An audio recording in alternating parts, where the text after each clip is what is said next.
Anna, it's so good to be with you, and I know what your track record is, and I'm just looking so forward to Election Day, as I'm sure you are, to get all this behind you, and then all the things in front of you as what you're going to be able to accomplish in Washington for us. So I'm just excited to be here, and thank you for this opportunity, first of all. Oh, well, you're very welcome. I'm honored that you came. Yeah. I'm looking for leaders who've been there ahead of me to guide me as I go forward, and I look at you as a model.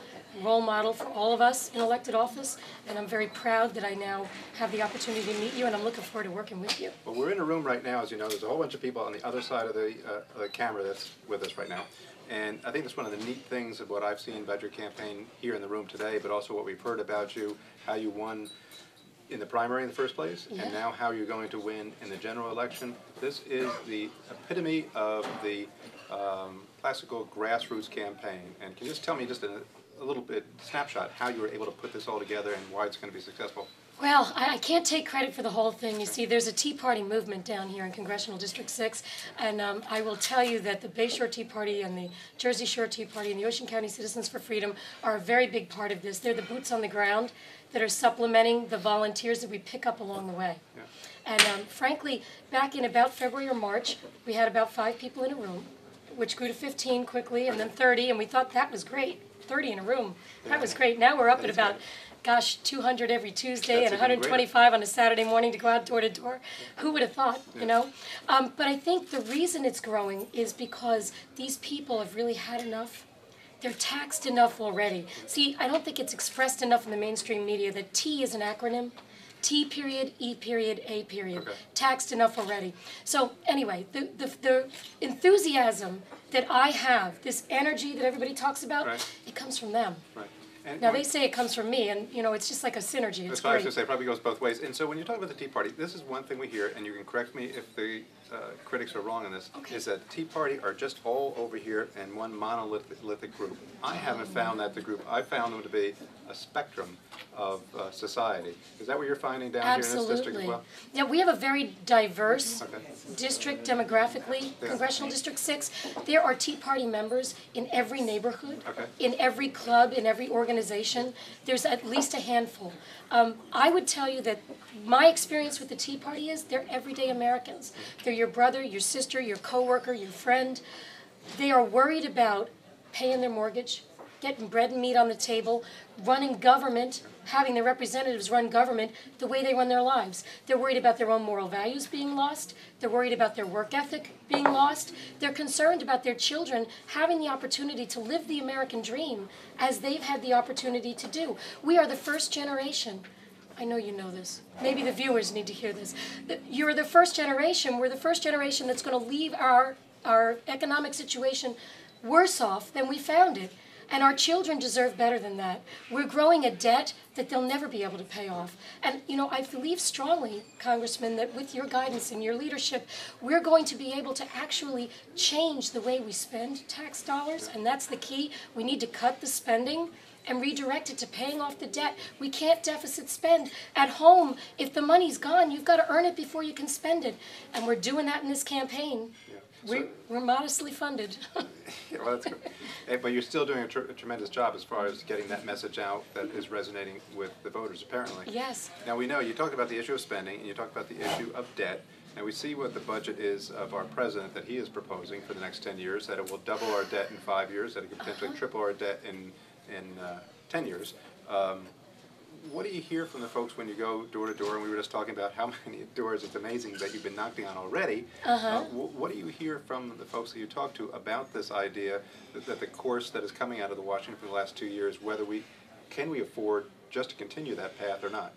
I will tell you that registered Democrats who have always believed in government solutions have changed their approach to things. They are telling us at the door, please, if you're a Democrat, don't put that sign on my lawn. And then they have said, please help us. We cannot afford the taxes. We need to get back to work. What are we going to do? Government isn't sitting next to them at their kitchen table when they go to pay their bills. Government isn't sitting next to them when they take their sick child to a doctor and they don't have the insurance coverage, or they go to write a check to the doctor and he wants the full amount and they only have part. I'm going to tell you right now, they believe in this movement more than they've ever believed in anything else. We marched on Long Branch which is a pretty liberal town. We had 200 people, 10 vehicles, 4 with the signs on them, and then 2 golf carts and 2 classic cars, and we even had 2 people in wheelchairs with their caregivers pushing them down the road. People responded so positively. You know, it's unusual. This election is unusual, but I think it's becoming the new business as usual as far as elections are concerned. And I'm really proud to be part of that because our government is supposed to work that way. Our government needs to be by the people, and the people need to stand up to be heard in order for it to work that way. And when you talk to all these people that you are, and you are saying you're getting a cross-section, I mean, some of the people you meet are working now. Some of the people probably are unemployed. Some Correct. of the people probably are underemployed. But so it's a cross-section of people you're talking to. Do you get a sense from them that they're saying, like, we're in tough times right now, that we have to live within our means? Sometimes our means are a lot less than they were a year or 2 ago. Do they then push back and say, well, why is it that Washington is never compelled to live within its means as well? They don't ask that question. What they say is, hey, nobody bailed me out. Okay. I'm not bailing them out. Yeah. Go down there and fix that mess. Yeah. I mean, it's really kitchen table. I call it kitchen table talk. I'm the lady. I do my work at the table. Yeah. These guys are, you know, some of these hardcore, hardworking men. They're just saying, I'm out there busting my butt, frankly, Right. and these fellas are getting bailed out and they're in their fancy suits. I mean, I can't afford this. Yeah. And it isn't right. I mean, I think it's really striking at a moral core. It just isn't right. You have to work, you have to earn. What's yours is yours. If you choose to share it, that's your decision. Right. But it shouldn't be taken from you and given to somebody else. Yeah. And the fact that it's being taken from hardworking Americans and given to people who are pretty well off and frankly, you know, if you're managing your business poorly, it's supposed to fail, and the guy that does a good job coming up from the bottom, he's supposed to get that chance to show you how it should have been done. And we cut that off when government bails business out. Well, you know very well then that what's happened in the last 2 years has run counter than that, because Washington has opted to go for just the opposite of what you're hearing from the public. That Washington says, well, we know who we should win and who should lose. So Washington has been picking winners and losers and then bailing them out.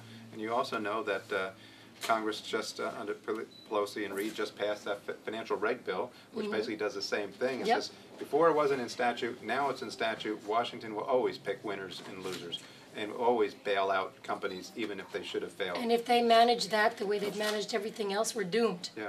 Which is why we have to turn it around. Right. And in my opinion, it shouldn't take a long time to do that. Not with a majority in the House. Not with you down there. I'm certainly